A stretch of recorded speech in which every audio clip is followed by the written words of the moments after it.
Okay, so video number 3, fat loss Q&A. So let me pull up my questions. Don't have too many questions today. Only have 2, but they're good ones. So I figure why not share. Okay, here we go. I'm stuck. Why am I not losing weight? This is a pretty simple question to answer, and it all comes down to compliance. It's really following your nutrition program. If you're doing everything you're supposed to, you probably aren't. That's really what it comes down to. You're eating too much food, you're eating too much calories, you're eating too much of the wrong kinds of foods, you're eating too much on the weekends, you're drinking alcohol, everything. So if you're having trouble losing weight, the chances are you're just cheating more than you are actually eating good. And there are a few instances where you will have a reasonable amount, a medical reason to not be able to lose weight. Like if you have a thyroid problem, that could definitely lead to it. There's a lot of other numerous factors for metabolic disease that will make it so that you don't function properly. But if you take medication that balances you out, you should still be able to lose weight, because no one can escape the law of thermodynamics. I know people out there will say, especially in the paleo community, will say, hey, I thought calories in and calories out don't matter. They don't matter in a certain context. It depends on what the context is. If you're eating like crap and you don't pay attention to any of your food, and you eat bad anyway, if we just getting you to eat better foods, you're going to burn more calories. So your net calories will be less.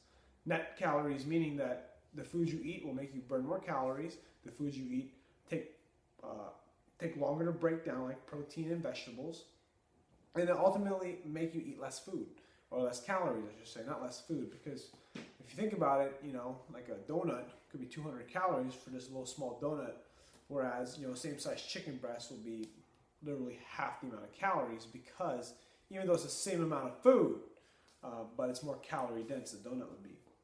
So you're stuck because you're not following directions, and you might think you are, but you're not. You might think you're doing good for weight loss, but you're not. You might be doing good for staying healthy, and you might be eating way better than you have been in the past. And don't misunderstand me when I say, hey, you're eating bad. You're just not eating for your goal. And if it's not working, then you need to make a change. And this always comes down to logging your food, weighing and measuring your food. This basically comes down to doing all the stuff no one wants to do. And question 2 is about protein absorption. A lot of people, I forgot this myth even existed, and I've always discounted it because it made no sense. Like here's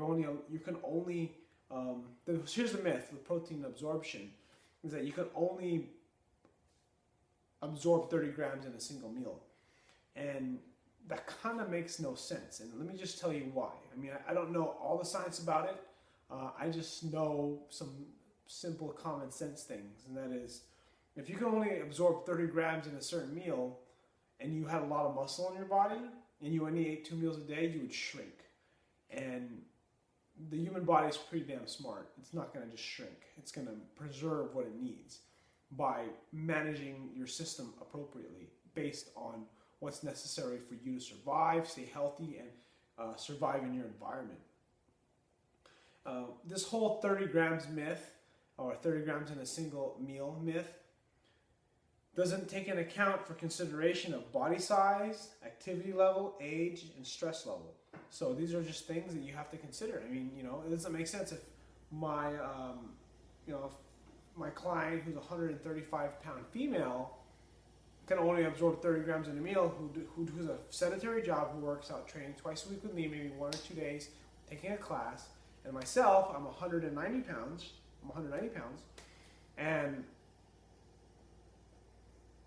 why would I absorb less protein than her? She has a maximum of 30. I have a maximum of 30. We're different people. We're different genders. There's just too much variance. And you think about just in the wild and things like that. Like Paleolithic or just cavemen, how were they able to absorb the protein to build muscle? If they only ate meat every so often, based on the animals that they killed. They're not going to eat protein 6 meals a day. So your body has a way of dealing with these things, and understand that this is just an old bro science myth that's just carried over. So that's my video today. If you'd like to ask a question, please post a comment below, and I'll talk to you next time. Hello.